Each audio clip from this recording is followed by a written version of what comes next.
you considered the messages your outfits send?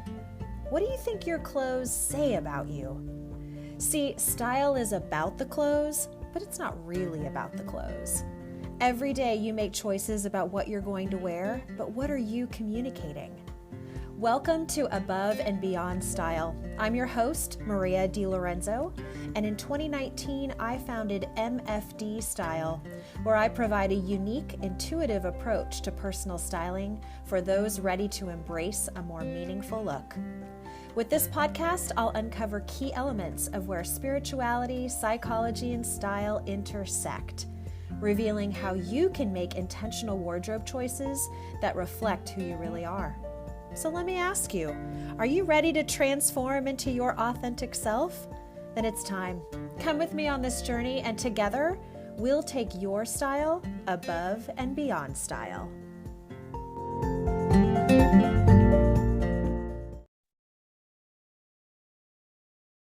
Well, hey everybody, welcome back to Above and Beyond Style. I can't even believe it, but this is season 4. And this particular season feels special. I guess every season feels special in some way, but this one feels really special because it's going to be a little bit different than perhaps some of the previous seasons have been. Yes, you've heard great deep conversations around style. You've heard conversation partners around style. And always it's this intersection between style, psychology, and spirituality, and how they really are these like 3 pillars in my life. And I am always fascinated at the ways that they show up, that the ways they can be integrated into my life, into the conversations that I'm having, which is why this season felt important to share with you, because I wanted an opportunity to talk about a really important theme, and a theme that I think a lot of people just as human beings can understand, but this theme about change and about being in the thick of change. And as a stylist who has worked with hundreds of people now over the course of several years, a lot of folks come to me because they're in this space of needing and wanting change. They're looking for something that's going to give them perhaps a stepping stone into this new person, or maybe even the most authentic person that they were always supposed to be, but they just didn't know how to get there. And so the change element is integral to every conversation I've ever had with anyone about style. And it's not necessarily about changing who you are. It's about changing aspects of your style or your personality or things that are of your life to really reflect that authenticity of you. And I've always loved that part about my work, that I can be part of conversations around change with people and be perhaps a partner in helping them achieve that sense of change. And now, if you've been following me for any period of time, you know that I have very consciously been making some very big decisions around change, changing my life. In fact, I talk about blowing up my life and coming to this place where I felt the urge and the need to do something different with where I am in my life, and not about necessarily always around career, but about my lifestyle, about how I'm engaging with the world and about the ways that I engage with communities. And so when I was thinking about this season 4, I really wanted to pay attention to this theme of change. And the thing that's coming up time and time again, and you're going to hear over the course of this entire season, is this metaphor around riding the waves of change. And as an Aquarian, any Aquarians out there, because I know you're out there and you love being an Aquarian because that's who we are. But the Aquarian is the water bearer, of course, but it's an air sign, interestingly enough, not a water sign. But the air sign and the water are like partners. They go hand in hand. And I think for me, as I've thought about being in this Aquarian body and this life that I'm leading, that having this connection with water has been something that's been really predominant over the course of my life. And interestingly enough, over the last 18 months, where I've made probably the biggest changes in my life, and we'll get to that, this theme of riding the waves of change keeps coming up in all sorts of unique and kind of quirky, weird ways. And it got to the point for me where I had to start to pay attention to that. And that's why this season is happening. And that's why I've also brought in my best conversation partner around this. And I want you to really get to know this woman in a way that I've gotten to know her and explore this relationship that we've just really started to unpack over the last several months around the relationship between style, change, our bodies, because inevitably that's going to be part of the conversation, the language of the body, and of course, spirituality, and how this element of the divine is sort of always weaving in and out of these conversations. And sometimes we need that other person to reflect back to us some of the things that we might not always see or hear. And I think that's what's been really cool. And I am just eager for you to get to know Dr. Melissa Carrick. And I call her affectionately Missy. That's her, I would say, like casual nickname. So we'll talk to Missy throughout this season, and we're going to get to know a little bit more about her today. And so, Missy, I want to bring you into the conversation and say, welcome to Above and Beyond Style. Maria, thank you so much. Thank you for your generosity of words in terms of the work that we've been doing, but also about what you do for all of your listeners and what you do professionally and tying it together. I find that that's one of your particular gifts, is grabbing those threads and really weaving this fabric that is just like palpable. And I have no doubt, just from knowing some of your other clients or reading what they write about you, that the experience I had working with you is very similar in terms of those things and having a fuller expression of self through the work that we've done with you. Oh, such a gift. And Missy's already giving you a little insight that yes, we've worked together as a stylist and a client, and we're going to get to all that. And I want to give this opportunity for you, Missy, as a chiropractor, an educator, someone that I really see who is like committing her life to helping and educating others. And we're going to get to this theme about some of your lifestyle and activity choices, particularly around surfing. And this, my friends, is one of the really cool ways that Missy and I have started this conversation around the waves of change. So, Missy, I would love you to tell our listeners today just a little bit about you, who you are, where you're about, what's going on in your life, and we'll start to dig in from there. For sure. So I am traditionally trained as a chiropractor. I also studied Chinese medicine and acupuncture, and I actually come from a chiropractic family. So the knowledge and understanding that the body has a wisdom to it it's literally like in my blood or in my genes. It's in my upbringing. It's part of my own story. Interestingly enough, the intersection of spirituality is actually part of the history of chiropractic, in that the body has its own innate intelligence that's part of the universal intelligence that animates everything in the world. So looking at that, it's interesting. My own background with spirituality as well. I originally started in divinity school. And when I was about halfway through, I realized, wait a second, we nurture what nurtures us. And I wound up spending what I had dubbed Get a Job Friday at my chiropractor's office. But looking at the beautiful people around me and seeing the great work that they were doing with the spirit, but they were neglecting the body. And it literally like hit me almost in a very clear, articulate voice of like, oh, wait a second, you can't separate the body and the spirit. And so I literally changed programs and graduated with a master's in theological studies, finished my thesis early, and just kind of took a U-turn, and then went on to become a scientist and actually study the body, because I'd studied literature in undergrad, and then master's in theology, and then went on to chiropractic school.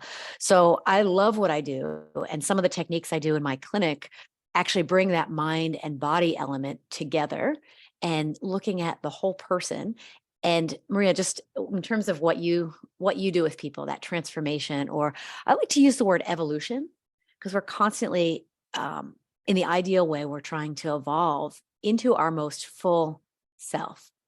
The word authentic has such a buzz now. So whether it's full self, authentic, but that expression of self. And so that's really what I do in my practice through some of the techniques that I do.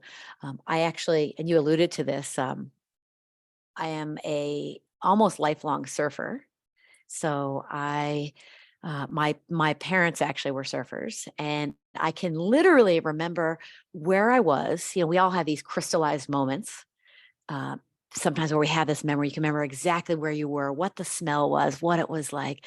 And I was in a surf shop, and I was actually in Ocean City, New Jersey, a surf shop my dad had hung out with in all the time called Surfer Supplies. And I remember smelling the surf wax and the resin and hearing the creak of the hardwood floors and smelling like the wetsuit material, the neoprene, and being like, oh, I love this. And I was probably about 5. And then we had walked up to the boardwalk, and I remember seeing surfers shoot the pier, which is basically surf, like kind of under the pier and through the pier. And I remember looking at it and thinking, I want to do that. I'm going to do that one day. I'm going to do that. So here I am, we could say decades later. Um, my husband and I are both surfers. We actually met surfing, and it has become one of the greatest metaphors in my life. It's how I see the world, just like I see the world through the physiology of the body. But surfing lends itself, and water, waves lend itself, I think, even more to the metaphor of our evolution, of change, of spiritual growth, especially. Can you see, everybody, why I have invited this conversation partner? Because it's just like, could you be any more perfect for this? Because for me, who is landlocked Texan, I grew up in, this place where surfing was not real. I mean, we water skied, right? So, I mean, I guess that's kind of an element on the lakes, et cetera. I was so foreign to the whole kind of culture and lifestyle around surfing. And I'm telling you this, I think we talked early on, Missy, about I had these themes around the waves of change kind of coming into my life. And it would show up in them like randomest places. Like I would get an email and someone would use that phrase, or I would be in a gift shop and there would be like a picture of a big wave that would catch my eye, or like there were so many examples of the ways that waves were just kind of in my consciousness that I couldn't ignore it anymore.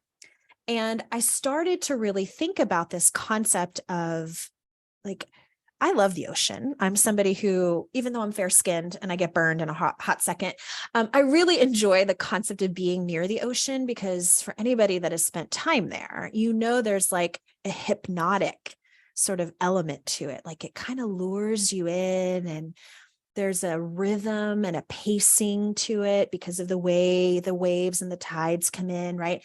And there's something that can really capture our attention and really kind of hone in on, like, what is this? What's happening? What's this about? And this theme of waves was so big for me that when I started to talk to you in particular about surfing, I was like, wait a second. There's like a whole lifestyle here that not only did I not have knowledge of, but the ways that it intersected with spirituality that I thought, I was like, oh my gosh. And this is why I wanted you to be part of this conversation, because we're going to talk about style. We're going to have the conversations around clothing and image and the ways that our bodies are reflective of the changes that we're going through. But on that deeper level, which if you've been around Above and Beyond Style for any minute, I want to go to the deeper level, and I want to understand then, how does this sort of surfing culture lifestyle metaphor, how can it inform some of the big changes that we're all making in our lives in different ways?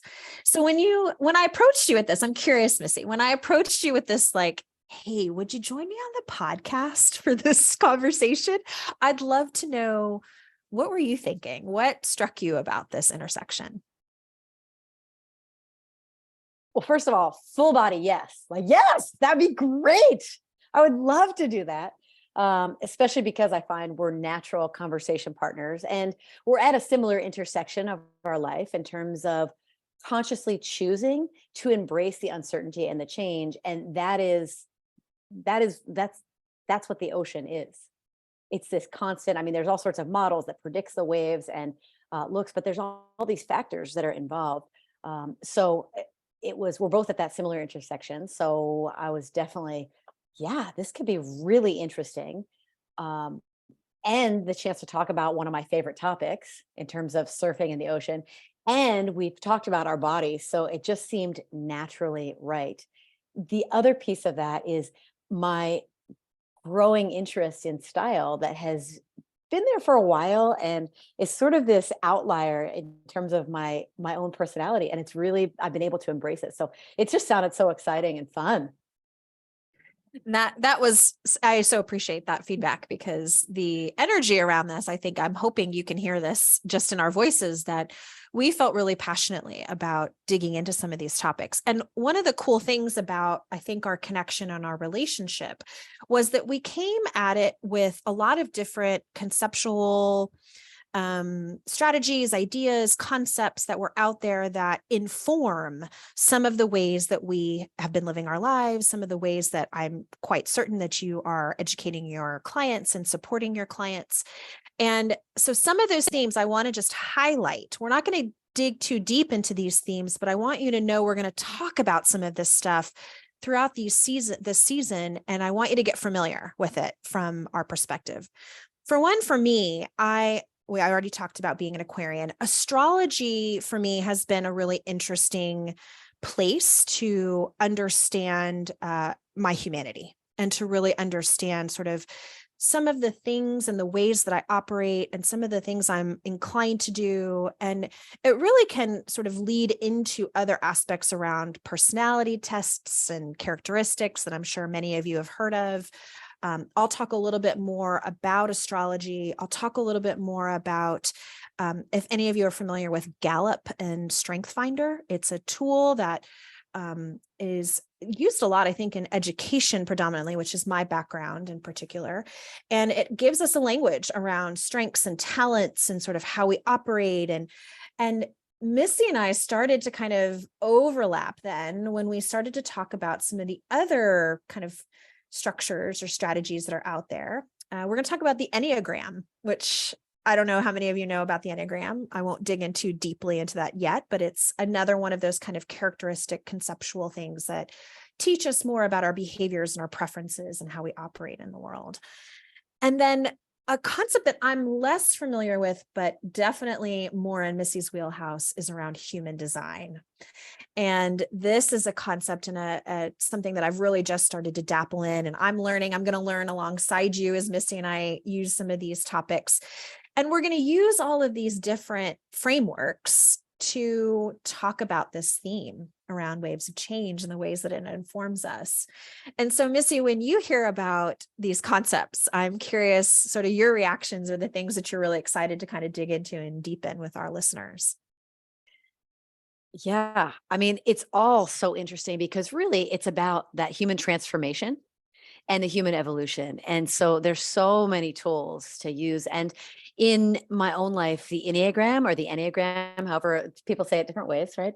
But the Enneagram has been such a huge tool in my own self-understanding and self-compassion, as well as in my marriage, as well as with my patients. So I often have patients use that tool. So that's a super exciting tool for me. And especially because it reflects who we become or how we show up when we're under stress or disintegrated, and who we evolve to when we're most integrated or least stressed or most, we could say, evolved per person. So that's a great tool. Human design is a newer tool for my husband and I, and it's actually transformed a lot of elements in our relationship and really birthed this what I'm doing right now. I actually am on sabbatical right now and from my practice, and that's unconventional in my field. I don't know anyone else who has done it. As I started talking to a few mentors, I found one or two people, but it was after the fact where I went, okay, this is really the heart's desire, and the invitation right now is to take this time out. And that was definitely informed by my exposure and delving into human design. So super excited about that. And of course, the metaphors of surfing and how they intersect, and also sharing physiology in the body, really educating about that. And so that's the perfect way that we just wanted to give you these frameworks that we're going to kind of come back to and talk about. And if you don't have extensive knowledge on any of those, trust me, we don't either. Like, we have our own operative pieces of this. We're not gurus in these areas, but we have our are ways that we're utilizing them and that I think will be helpful additions to the conversation as we're starting to dig in. So I wanted to kind of offer that to you if there is of interest, that maybe it's worth a Google to just, take a tap in and learn a little bit more about any of these frameworks that we might be using and referencing. And if there are references that we can offer and support and share along the way, we certainly will, so that can help kind of round out the conversation. So Missy, you talked about making some big changes, right? Being in this sabbatical, this is kind of unprecedented for anybody in your field. And I have not been shy about the fact that I've been making some pretty big changes in my own life. If you're new to the podcast or you're new to me, I'm going to give you a quick synopsis of what's been happening in my world over the last, I would say, about 18 months, almost 2 years. But I went from a very traditional career in higher education. I went into corporate for a very brief stint for about 3 years, and then decided I wanted to go full time with my styling business in the kind of the late portion of 2021. And as a personal stylist and a wardrobe consultant, starting my own business, being an entrepreneur, being a small business owner was not in my wheelhouse. This was something that I didn't go to business school. I had no concepts of what it was like to kind of run your own business. In many ways, I'm going to look to Missy to share some of her story about, she's been in private practice for a long time now and has been an entrepreneur and a self-employed person for a while. And I'm going to learn a few tricks of the trade, I'm sure, through our conversations. But it wasn't even just the shift into full-time employment as a stylist, while a very big shift. Don't let me minimize that on any level. But I got to a very clear junction in my life where I felt the urge that my life was no longer feeling full. My word is vibrant. It was no longer feeling vibrant to me. And I had a little bit of a panic in my belly about that. I'm not going to lie to you, because when I came to that realization, it sort of meant like, well, then what am I supposed to do with that? Because having this realization often means then I was going to have to make some pretty big shifts that, I don't know about you, but most people don't jump into change like guns blazing. Let's go. This is going to be great. I can't wait to have my whole life be completely different. Sure, maybe there's elements of that. But for me, when I recognized this vibrancy was not a part of my life, and I truly mean that my soul was craving a vibrancy, and I had to figure out a way to get closer to that lifestyle, that community, that vibrancy that I knew had to be out there somewhere, but I would be on a bit of an adventure to find it, to let it surface in my life. And that's kind of where I'm at. I'm in the thick and I'm in the middle of figuring out how and where I'm supposed to live, what my lifestyle could look like, how I want my community to support me, and how that goes alongside my business. And so, as you can imagine, this concept of like the wave of change, well, I mean, the waves were big and very difficult from that initial stage when I was making this choice about, I sold my condo, I put 95% of my stuff in storage. I'm living on an interim basis with a good friend, still in the Boston area, but I'm using a whole host of different opportunities to explore different places to live. In fact, you're finding me right now, as we're recording this, in San Diego, California, which I got to tell you, this would be the last damn place on earth that I thought I was headed. But here I am in the thick of like on the West Coast, and I'm spending some extended time. So Missy, I think it would be really helpful for our listeners to hear a little bit, and whatever amount you're comfortable sharing, about your own transition and your own change that you're in the thick of, because it's more than just going on sabbatical. It certainly is. It certainly is. And, Maria, hearing you talk and you describing it as like knowing that you had to embark on this adventure. And I really applaud you for naming it as an adventure. And I don't know in what part of your process you came to that, but it has taken me a while to embrace it as an adventure. I will say I had a similar, you said you had a panic in your belly. And I actually was having some similar bodily sensations. And mine was in something that is slightly embarrassing, but I'll share it. It's that I was actually like sweating, and I was sweating when I was doing my job. And we're not talking like female type hot flashes. We're talking whenever something was like sensitive or something was stressful, even a little bit, I would just full body sweat. And I work with the body on a day in, day out basis. And I knew cognitively what was going on, but I just didn't want to pay attention to it. Maybe because behind it was some sort of terror that I have in many ways, or have had a really beautiful life. I've been in practice for 15 years, solo practice. My practice is 100% cash. So in my field, that is very desirable in the sense of I'm pretty independent, and it means that my clients and my patients are highly motivated if they're paying out of pocket for what we do.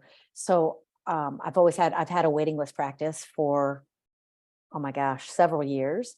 So I have this beautiful life. I have weekends or long weekends at the beach. You know, I spent 60 days at the beach every summer, and I'm still in full-time practice. So it's dreamy in a lot of ways. And there was this, I guess you could say, feeling in my belly, or this sort of like underlying nervousness that I wouldn't describe myself as a nervous person, but identifying what that was. And we had a lot of life things going on in terms of choosing, like, okay, do we have a family? Okay, that's not working out the way that we had planned. Even engaging in an adoption process. It's funny, your time frame, Maria, I didn't realize this, but you said 18 months. And 18 months ago, my mom had a massive stroke. And she went from being a golfer and pretty active and very, very sharp, managing a business. Actually, she managed my dad's practice, but she also had a business, and she had just sold her business within a year of the stroke. And they were actually in Florida when the stroke happened for my dad's cancer treatment. And it was interesting.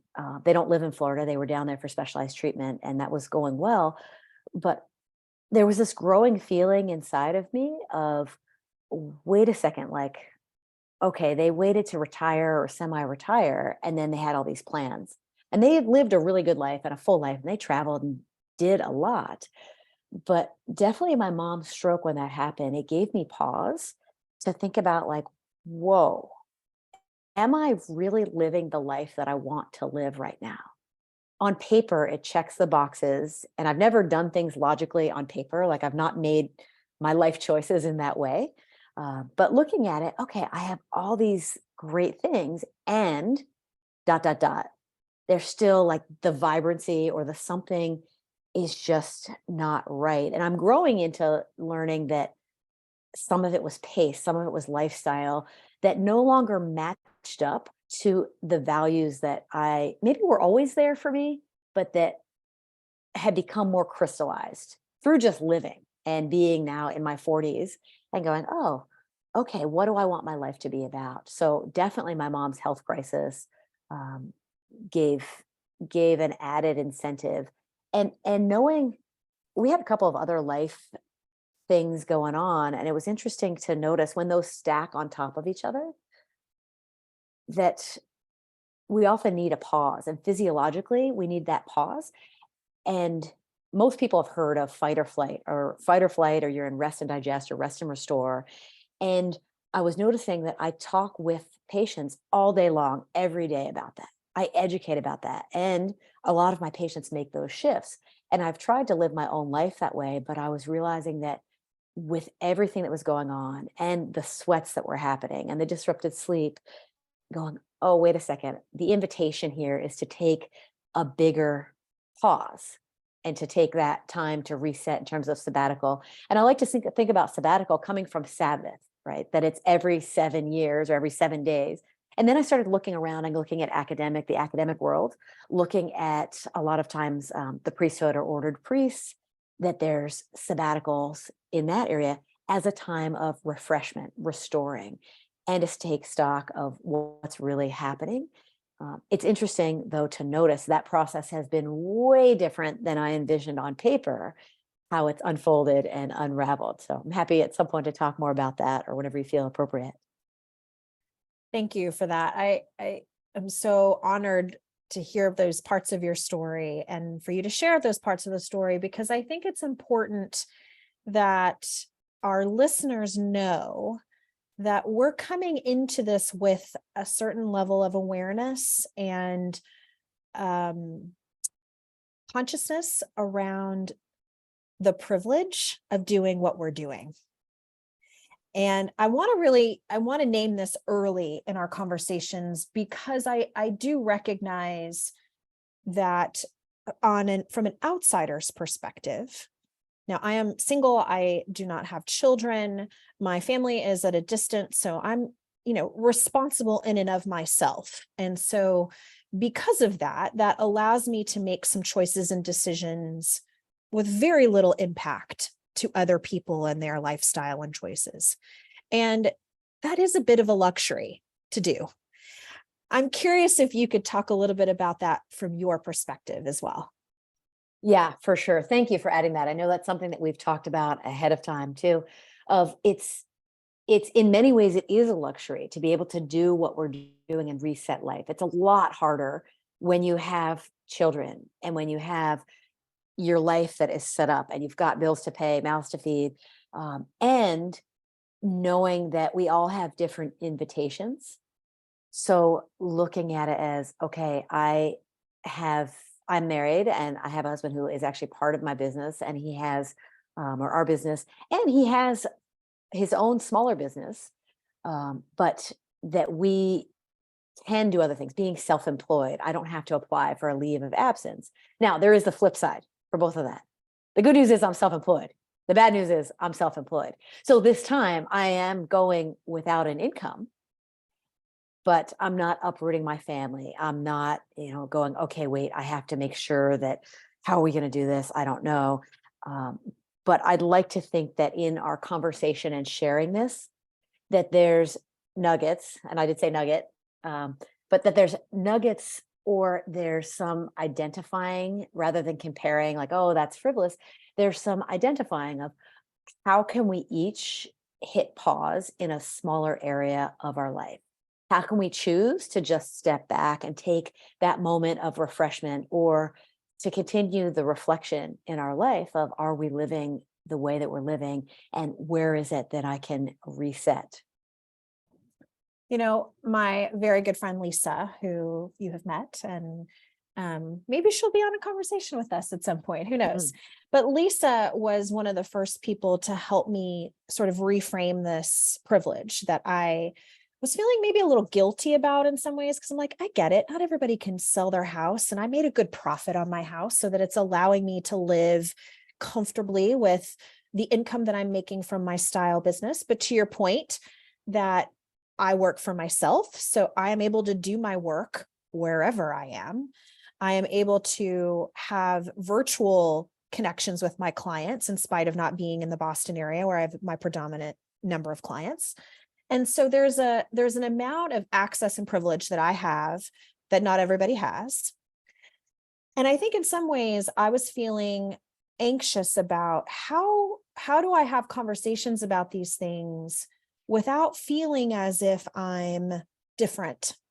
I'm alienating myself. I'm removing myself in a way that, like, I don't know that people can resonate with this choice, this lifestyle, this approach, because not everybody really gets to do this. So are people going to feel connected to my story? Are they going to be interested in this story? And Lisa was one of the first people that helped me see the importance of what you just said, Missy, about everyone can connect with the desire for that, like, inkling in our soul about something. Everyone can resonate with wanting change, however big or small. Everyone can relate to having to make choices around what is right for them, their family, their lifestyle, right? Everyone can interpret that in some way, shape, or form. So the goal, or the real opportunity, I think, for us, maybe in this podcast and me just in general, as I talk about my life choices, is about connecting with people around that space instead of separating myself and saying, yeah, I know, I get it.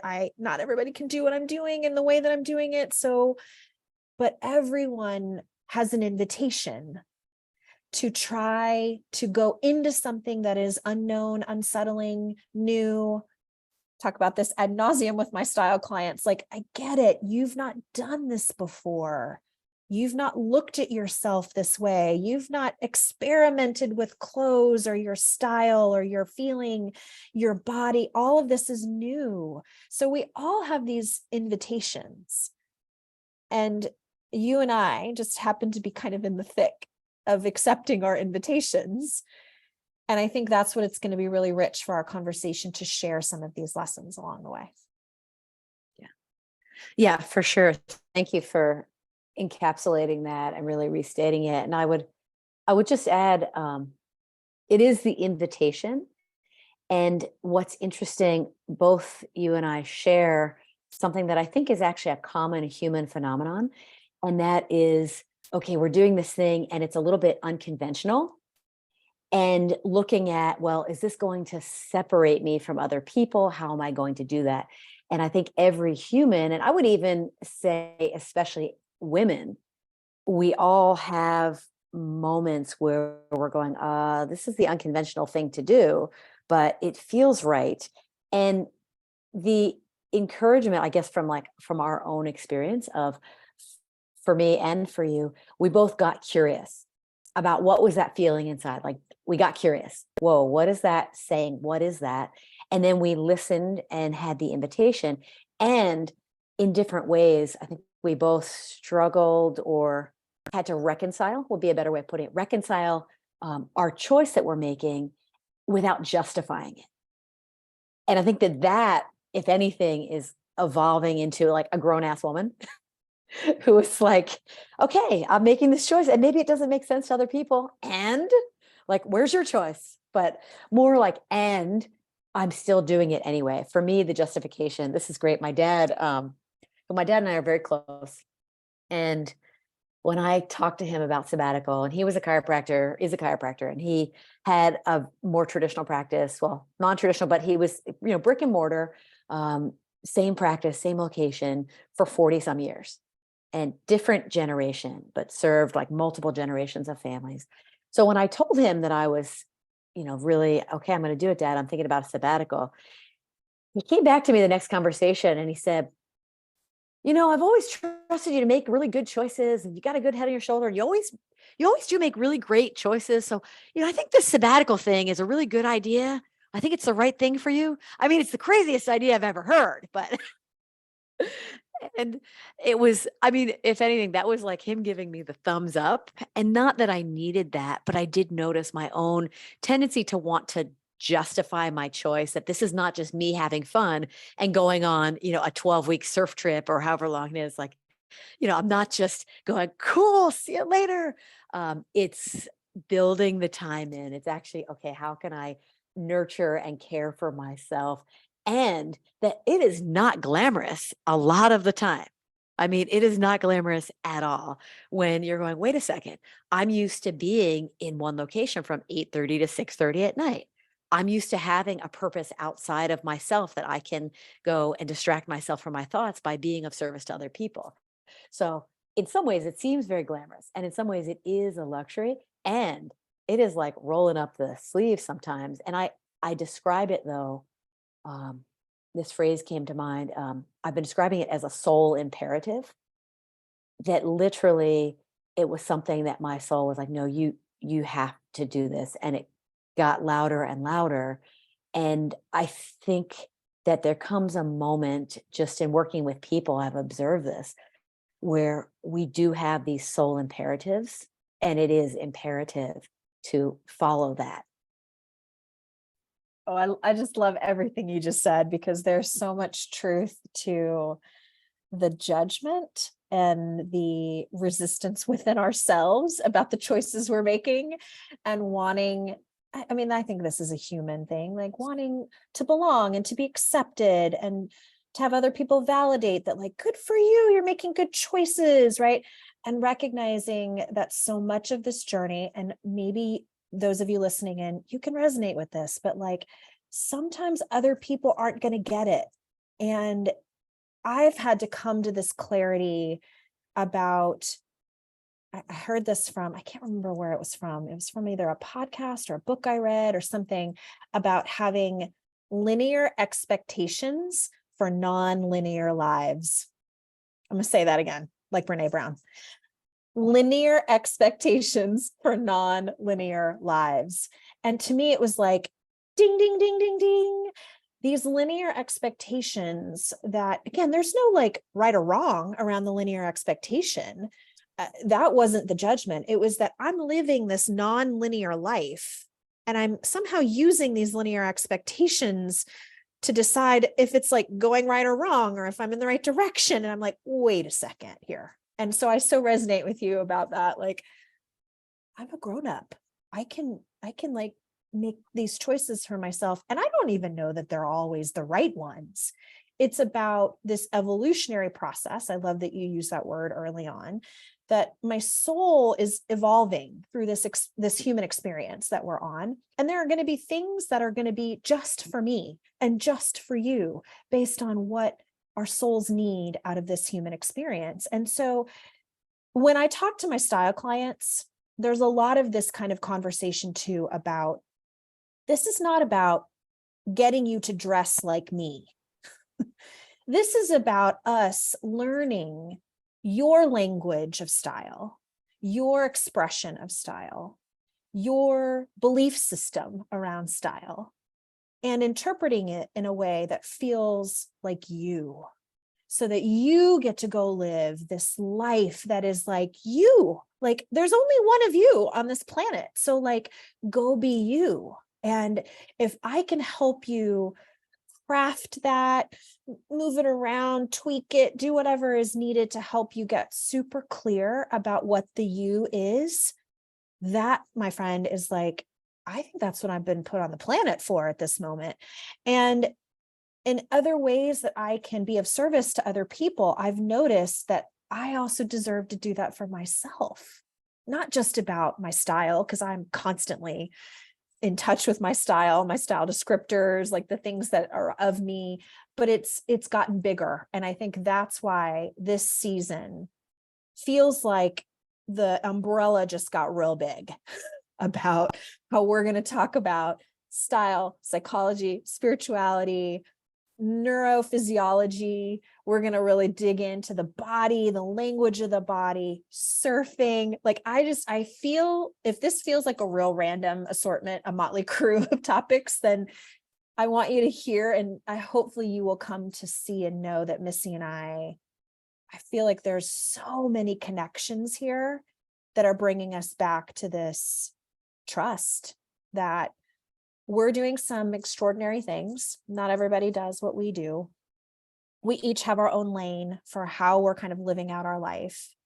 But our hope is that in sharing some of these stories and really helping you learn alongside us, because I don't know, I think that's an important part of what I think we're being called to do, is to share and to perhaps educate and to give some life to these themes and lessons that are really, really showing up in each of our lives. I don't know, I'm going to get off my TED Talk box now and give you a minute, Missy, to respond to all that. Oh, so much, Maria, so much. I love it. And that's it. I mean, really the takeaway of what I want to say is like, what is our life for, but if not for the other? And that is how I learn. I think one of the most powerful things that we have to share is our story, because in the other, we see ourselves reflected. And in the other, one of my mentors and coaches always says, like, identify, don't compare. And being someone who suffers from what I call comparism, right?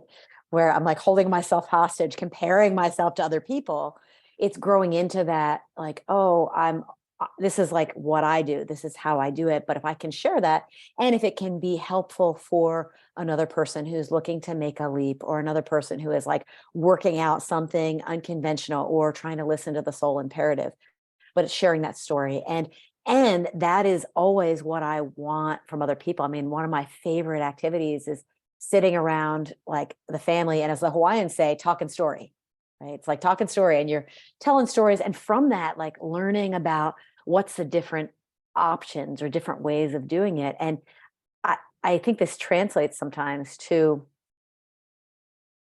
I often wish that I had a catalog for living, that I could actually like open a catalog and be like, oh yeah, I want to do that and that.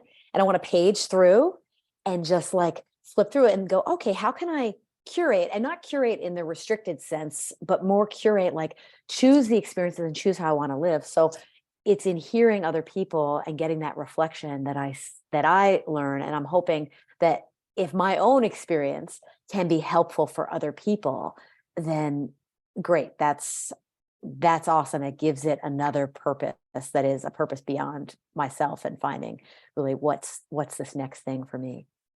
You know, my friend Lindsay calls it, she's like, you're doing Build-A-Bear for your life.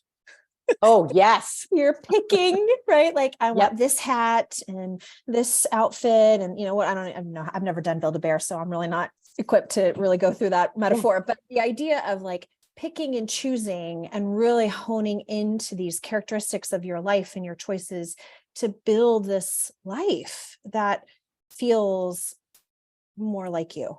And yes, to me, I think it's going to be an evolutionary process, because it's going to change. It's going to evolve as we evolve. It's going to look different as we age, as different other competing variables come into the picture, like taking care of parents, tending to partners, children, our friendships. Like there's so many aspects of the human experience that call for our attention and demand appropriately that attention, that I hope in the journey of this podcast, we're going to help you see these waves. And we're going to really dig into this metaphor, so know that we're going to come back to this. But these waves can really give us so much learning and so much to hold to, and to really be that guidepost in so many ways for how to do this, because there isn't a catalog out there. We can't go to page 8 and be like, yes, I'd like 8.1 and 8.2, you know, like that's just not how it works. And maybe in some way this podcast will give you some guidance and support and encouragement and inspiration, because we're not the all-knowing experts here, but we've got our own expertises. We've got our life that we can share and offer to you, and also give you perhaps the framework to look at your life a little differently. So friends, this is just the beginning. Missy, I'm so grateful you're on this journey with me and with all of us, because I think it's going to be wildly fun. And I encourage you to take a look at show notes, because we're going to talk a little bit about some of the themes that we talked here. So if you need to kind of remind yourself and go back through what we've done, we'll do that.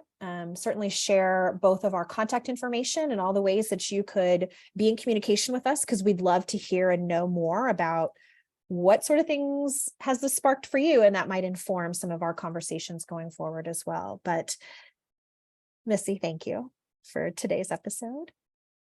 Thank you. Such a joy to be with you. I am eager and ready to see where this takes us. So friends, until next time, we'll be back soon, but thanks for listening. And yeah, until next time.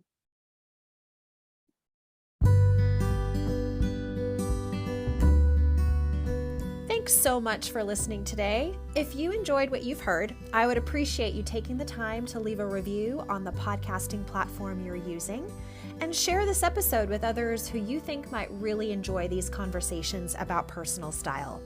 For more information all about MFD Style services, you can find me on the web at mfdstyle.com, on Instagram at mfd_style, where I post almost 5 days a week, or send me an email at maria@mfdstyle.com. I also have a weekly email I send to subscribers, so I will include the link to that sign up in the show notes. So until next time, friends, remember to love yourself, and then love yourself some more.